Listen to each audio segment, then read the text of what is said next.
And welcome back to Rebel Bricks, everybody. Today I'm going to take a little break from making a comic. I'm actually going to talk about a purchase I made a little while ago. This was on Amazon.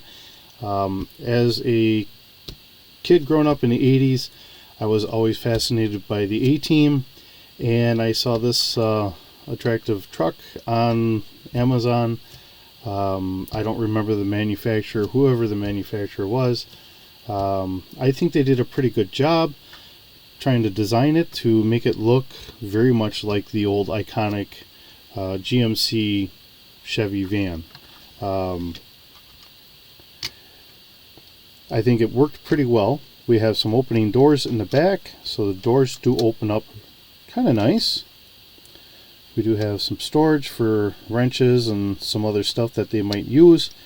If you remember the old TV show, if you're old enough like I am, there again, it was kind of like G.I. Joe. You know, you might have them have something that might go pew pew, but nobody was ever shot, nobody was ever hurt. They would always use it to maybe knock a beam down or something like that.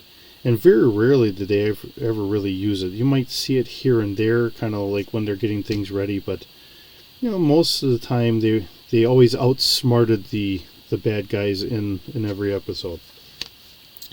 But as we had our van, and then they had an old Corvette as well. So it was between the two vehicles that they had. So we have this open up. We do have a bench in here, so you can get a couple figures in here. It is wide enough. You could probably sit two figures in. The nice thing with the vehicles being 6 wide, or 6 wide, I've noticed I can get most figures to sit in there, and I can get 2 of them. And I will set this in here, and I will say I will have one sitting this way, and then I always take the second one, and if I'm sitting them inside, I will have them looking this way. That way their arm isn't sticking out, because quite often we will have issues with the arms sitting on the side here. So I have some other actual Lego, which I do prefer Lego, but occasionally I find something else that Lego doesn't have the franchise rights to it, or somebody else has come up with it, and I think it's kind of neat and that. Most of the time the instructions are okay. I think Lego is always top notch. But there are times where I've done a couple, and there are some things I just never fully put together. One in particular, it's a large ship that I had bought because I love Star Wars, and that did not work out very well at all. But if I'm putting 2 figures in side by side, quite often with a 6 stud wide vehicle, this is how I normally put them together. That way I can have 2 people in there. It doesn't look like everybody's alone. Years ago, when I first started doing Legos, when I was a little kid, you can only get 1 figure in a vehicle, so this is kind of nice. You can actually have someone riding along with them. Like I said, we do have a bench inside there. There is a little bit of room, not that you're really going to be able to get at it. They did their door in a different design, but they did make it work. It's really using the same arms that they used from the Star Wars battle droids. So that's really what's holding this side door on. So that kind of works as a sliding door. This was a little challenging to me, and if you notice, maybe, I don't know how well this is working on the camera, I had to tape this on here because these were free floating. So as this sits here and that sits there, this piece just was free floating in there. With the rack in the back here, that holds it in place. And trying to do this that way you can see, and hopefully you can. These are kind of just flat pieces, that L-shaped flat piece for like a stair or something like that. And that's what they had put in there.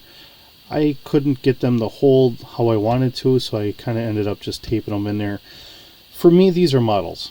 Most of the time it's models. Most of the building I do is for the comic. I have taken a police station and I've kind of redone that, and I'm kind of getting an urge to redo my police station again. I wanted a bigger tower, a parking garage underneath and stuff like that.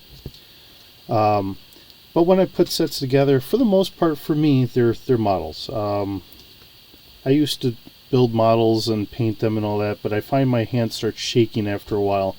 Legos is a great alternative for me, mainly because I don't have to worry about painting them anymore. And that makes it kind of nice. So this is my review of the old A-Team van. Like I said, I do not remember who the seller was, but I do believe it turned out really well. I do like how the color scheme worked out really nicely. They did have the iconic red stripe going up and the spoiler. I think it's a great addition to what I have. I do have a small city. It is a big mess. I keep thinking about how I want to do it, and then I start doing it, and then I kind of get sidetracked on something else and that, so I kind of end up stopping. But this is my review of the old knockoff Lego A-Team van. Hopefully, if you do see it, this might give you an idea if it's something that you're interested in or not.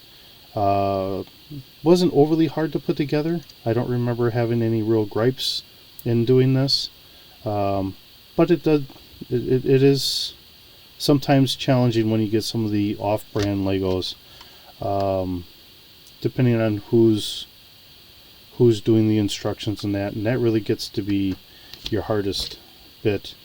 I'm just as fallible as anybody else. I know even with Lego there are times where I'll be building something, I think I got everything, and I accidentally miss a step. So I don't really remember having too much of an issue doing this one.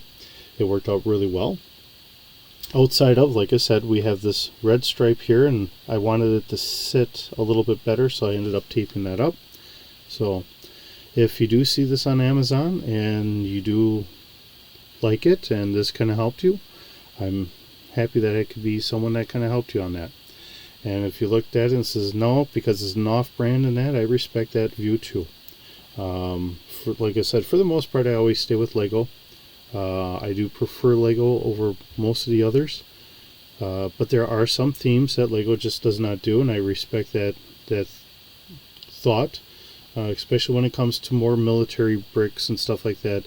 Lego really likes to shy away from that. They don't want to do anything modern military, and as a company that's their standpoint, and I really respect that.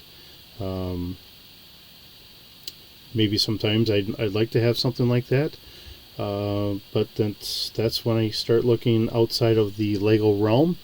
But like I said, if this does help you, I'm happy to be someone that kind of helped. And if it doesn't, well, thank you for watching my video anyways. I hope you have a great day. We'll talk to you next time.